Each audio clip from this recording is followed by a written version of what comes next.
Hello students, हमारा आज का टॉपिक है standard costing under cost accounting. आज की क्लास में हम स्टैंडर्ड कॉस्टिंग की बेसिक टर्म्स और ये भी समझ लेंगे कि इसके अंदर कौन कौन से वेरिएंसेस आते हैं। इसलिए सारी बात को अच्छे से समझने के लिए आप वीडियो को लास्ट तक ज़रूर देखिएगा। सबसे पहले हम सीखेंगे स्टैंडर्ड कॉस्टिंग के अंदर कौन कौन सी बेसिक टर्म्स यूज़ होती हैं। हमारी पहली बेसिक टर्म है budget cost. Students, budget cost का मतलब होता है एस्टिमेटेड कॉस्ट, जो हमेशा पास्ट परफॉर्मेंसेस के ऊपर बेस्ड होती है।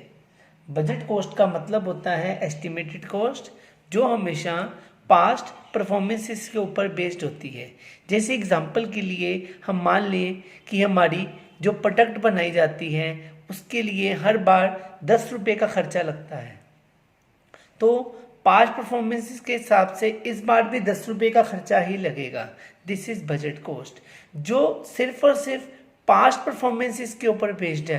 पास्ट में क्या हुआ उसके ऊपर बेस्ड है, उसको स्टूडेंट बजट कॉस्ट बोला जाता है। जैसे एक और एग्जांपल देख सकते हो आप। जैसे मान लीजिए इंडिया अपने पिछले 10 मैच जीती हुई है और उसका 11वां मैच बांग्लादेश के साथ है, तो पास्ट परफॉर्मेंसेस के बेस पे आप जज करोगे इंडिया ये भी मैच जीत जाएगी। This is budget cost. Second term हमारी जो इस टर्म्स में आती है उसको स्टूडेंट्स बोला जाता है standard cost. Student, budget cost और स्टैंडर्ड कॉस्ट सेम नहीं है, अलग अलग है।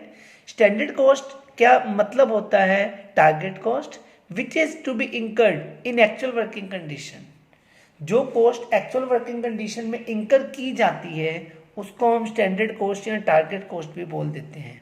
स्टूडेंट, स्टैंडर्ड कॉस्ट के लिए हम एक और नाम यूज करते हैं, उसको बोला जाता है budget input for actual output. It is also known as budget input for actual output.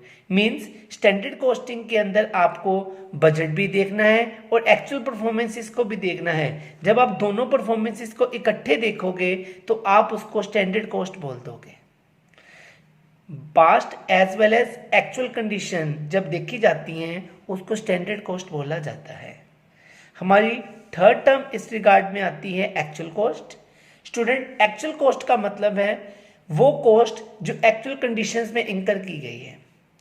जो एक्चुअल कॉस्ट जो एक्चुअल कंडीशन में इंकर की जाती है उसको हम बोलते हैं एक्चुअल कॉस्ट। जब भी आपको स्टैंडर्ड कॉस्ट करनी है तो स्टैंडर्ड कॉस्टिंग के अंदर 4 बेसिक टर्म्स बेसिकली आती हैं, जिसमें से ये पहली 3 बेसिक टर्म्स थी, budget cost, standard cost and actual cost. आगे हम सीखेंगे अगली बेसिक टर्म्स जिसको हम वेरिएंस भी बोलते हैं।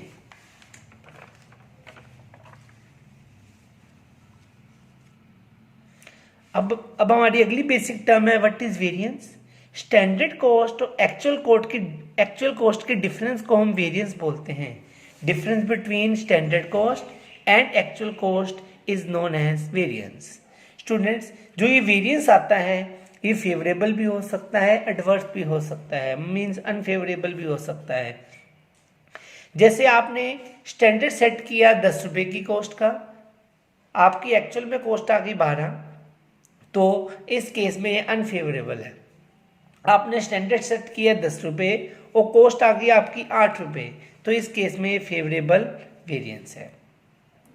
आगे हम जानेंगे कि वेरिएंसेस की एनालिसिस के अंदर क्या क्या आता है। सबसे पहले स्टूडेंट होता है प्रॉफिट वेरिएंस। प्रॉफिट वेरिएंस का मतलब प्रॉफिट का डिफरेंस, जिसमें बजट के प्रॉफिट में से एक्चुअल के प्रॉफिट माइनस किए जाते हैं। अब प्रॉफिट की कैलकुलेशन करने के लिए आप सेल में से कॉस्ट माइनस करते हैं, इसलिए प्रॉफिट का वेरिएंस फर्दर 2 पार्ट्स में डिवाइडेड आ जाता है।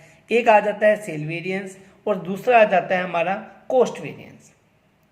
स्टूडेंट, एक आ जाता है सेल के डिफरेंसेस के ऊपर सेल वेरिएंस और दूसरा कॉस्ट के डिफरेंसेस के ऊपर आ जाता है हमारा कॉस्ट वेरिएंस।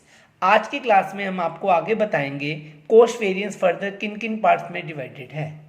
जो हमारा कॉस्ट वेरिएंस कैलकुलेट होके आता है, जो हमने कैलकुलेट करना होता है, वो हमारा 3 पार्ट्स के अंदर डिवाइडेड होता है। जो हमारा कॉस्ट वेरिएंस है वो फर्दर 3 पार्ट्स में डिवाइडेड होता है। It all depends on the definition of cost. अगर मटेरियल की कॉस्ट है तो वो मटेरियल वेरिएंसेस मतलब मटेरियल के डिफरेंसेस कॉस्ट के, स्टैंडर्ड कॉस्ट के और एक्चुअल कॉस्ट के।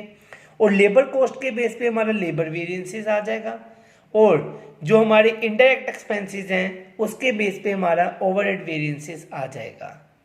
कॉस्ट वेरिएंसेस फर्दर 3 पार्ट्स में डिवाइडेड है। वन इज मटेरियल वेरिएंसेस, और दूसरा उसमें आ जाता है स्टूडेंट लेबर वेरिएंसेस, और जो तीसरा पार्ट हमारा स्टूडेंट इस कैटेगरी में आता है हम उसको बोलते हैं ओवरहेड वेरिएंसेस। मींस ये 3 तरह के वेरिएंस हैं जो फर्दर भी डिवाइडेड होते हैं। हम आगे सीखेंगे आज वेरिएंसेस को कैलकुलेट करने के लिए कौन कौन से स्टेप्स को फॉलो करना पड़ता है। इन कैलकुलेशन ऑफ वेरिएंसेस आपको कौन कौन से स्टेप्स को फॉलो करना पड़ता है। जब भी कभी आपने वेरिएंस एनालिसिस करनी होती हैं तो उसके अंदर बेसिकली 2 ही स्टेप्स फॉलो किए जाते हैं। The first step is prepare data for variance, आपको वेरिएंसेस के लिए डाटा बनाना पड़ता है। And the second step is apply the formula. Student, आज की बेसिक क्लास के अंदर हम यहाँ तक ही डिस्कस करेंगे। नेक्स्ट क्लास के अंदर हम मटेरियल वेरिएंसेस के अंदर ये दोनों स्टेप्स को लगाएंगे और फार्मूलाज भी सीखेंगे। Thank you.